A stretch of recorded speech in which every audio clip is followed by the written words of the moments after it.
নমস্কার বন্ধুরা, অপর্ণা রান্নাঘরের আরও একটি পর্বে আপনাদের সবাইকে স্বাগত। কেমন আছেন বন্ধুরা? আশা করি ভালো আছেন।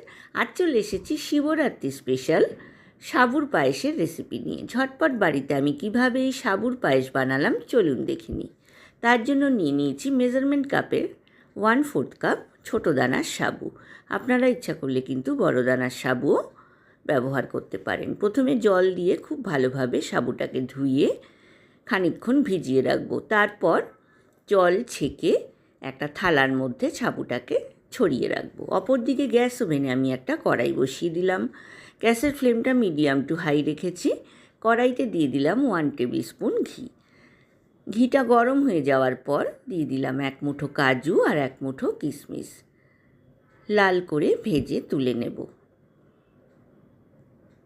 থালার মধ্যে সাবুটাকে ছড়িয়ে রাখার পর সাবুটা কিন্তু সামান্য একটু শুকনো হয়ে যাবে। কাজু কিশমিশ ভাজা হয়ে গিয়েছে। আমি একটা প্লেটের মধ্যে কাজু কিশমিশ ভাজাটাকে তুলে রাখলাম। অবশিষ্ট যে ঘিটা রইল তার মধ্যে আমি প্লেটের মধ্যে ছড়িয়ে রাখা সাবুটাকে দিয়ে দিলাম। খুব ভালোভাবে একটু নাড়াচাড়া করে নেব। সাবুর পায়েস মানেই কিন্তু একদম দলা পাকিয়ে যাবে না বা একেবারেই ফ্যান ফ্যান হয়ে যাবে না, একদম কিন্তু ছাড়া ছাড়া সুন্দর দেখতে এবং খেতে হবে। আপনারাও বাড়িতে বানান, আমাকে কমেন্ট সেকশানে কমেন্টস করে জানাবেন আপনাদের কেমন লাগলো।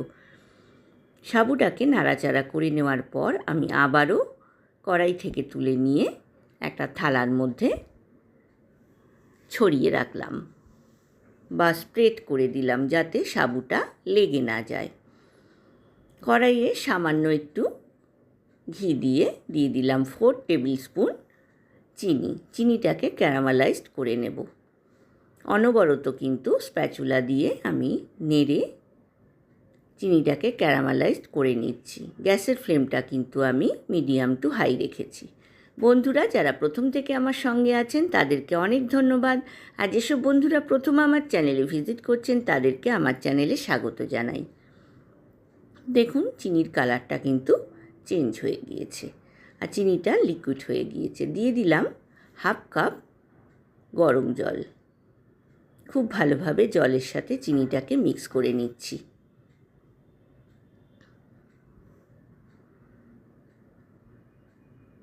এইবার এর মধ্যে দিয়ে দেব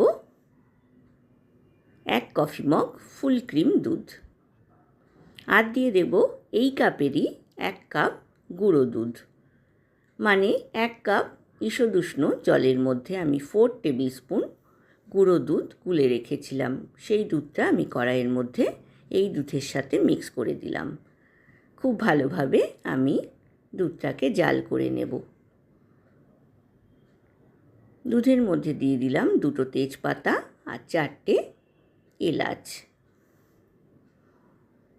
দিয়ে দিলাম 1/4 কাপ মিছরি।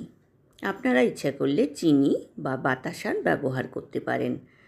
দেখুন দুধটাকে জাল করে আমি কিন্তু হাফ করে নিয়েছি। এই মতো অবস্থায় আমি দিয়ে দিলাম থালার মধ্যে ছড়িয়ে রাখা সাবু। খুব ভালোভাবে দুধের সাথে এবার জাল করে নিচ্ছি। দিয়ে দিলাম ভেজে তুলে রাখা কাজু কিশমিশ। বন্ধুরা রেসিপিটা ভালো লাগলে লাইক কমেন্ট শেয়ার করতে কিন্তু ভুলবেন না। পাশে থাকা বেল আইকনটা প্রেস করবেন, তাহলে আমার নতুন নতুন রান্নার নোটিফিকেশান বা আপডেট কিন্তু আপনার কাছেই প্রথম পৌঁছবে।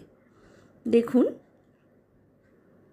10 থেকে 15 মিনিট ভালোভাবে সাবুর সাথে ফুটিয়ে নেওয়ার পর সাবুর পায়েস কিন্তু অলমোস্ট ডান।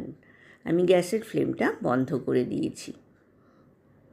কিছুক্ষণ ঠান্ডা করে নেওয়ার পর আমি ছোট 2টো বাটির মধ্যে সাবুর পায়েস পরিবেশন করে দিয়েছি, ওপরে কিশমিশ আর পিস্তা কুচি দিয়ে। রেসিপিটা আশা করি আপনাদের ভালো লেগেছে। ভালো লাগলে অবশ্যই একটা লাইক করবেন। যে কোনো উপোসের দিনে বা শিবরাত্রির দিনে কিন্তু অবশ্যই এই সাবুর পায়েস বানানো যেতে পারে। আজ এ পর্যন্তই বন্ধুরা, দেখা হবে আবার নতুন রেসিপি নিয়ে। ভালো থাকবেন, সুস্থ থাকবেন, ধন্যবাদ।